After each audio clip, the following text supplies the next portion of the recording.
Aujourd'hui, nous allons examiner le métier de chef d'entreprise. Et là, vous vous dites, être chef d'entreprise, est-ce vraiment fait pour moi? Est-ce que je suis sûre de connaître toutes les facettes de ce métier? Comment faire face à toutes les responsabilités et contraintes liées à ce statut? Alors rassurez-vous, vous n'êtes pas seul. Nous allons tâcher de répondre ensemble à ces questions et quelques autres. D'abord, ne nous le cachons pas, être son propre patron présente bien des atouts. L'indépendance, la réalisation de soi, une vie relationnelle très riche, la possibilité de décider seul. Mais, car il y a un mais, il y a également de nombreuses contraintes à intégrer. Un apprentissage plus ou moins long, moins de sécurité qu'un salarié, le poids des responsabilités, de vrais moments de solitude face aux difficultés du quotidien de toute entreprise, comme l'absence d'un salarié, un mauvais payeur, une panne informatique, j'en passe et des meilleurs. En somme, créer son entreprise et la diriger, c'est quoi? C'est cumuler plusieurs métiers et donc plusieurs compétences. Il faut être à la fois un bon stratège qui définit le concept, les objectifs et les moyens pour réaliser son projet. Cela passe par exemple par la construction d'un prévisionnel et je vous renvoie à ce sujet vers notre podcast numéro 1 pour en savoir plus. Vous devez également être un bon manager. En clair, vous devez savoir animer, motiver et gérer une équipe après avoir recruté les bons talents au bon moment.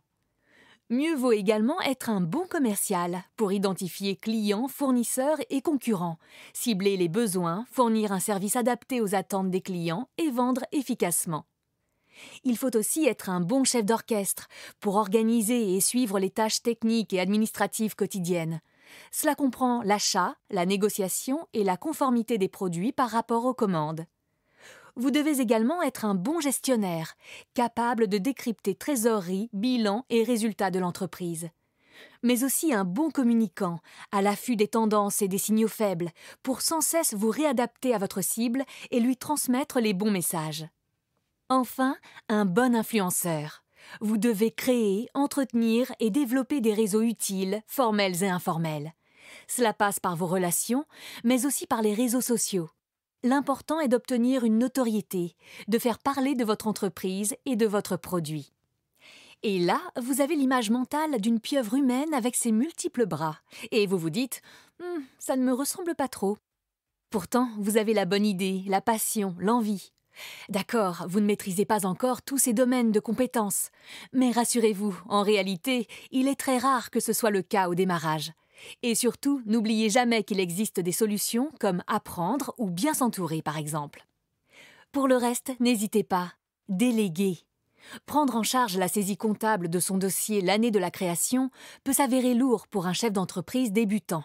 Confiez donc cette tâche à un comptable. Il en va de même pour la paye de vos collaborateurs. En résumé, il n'existe malheureusement pas de diplôme de chef d'entreprise.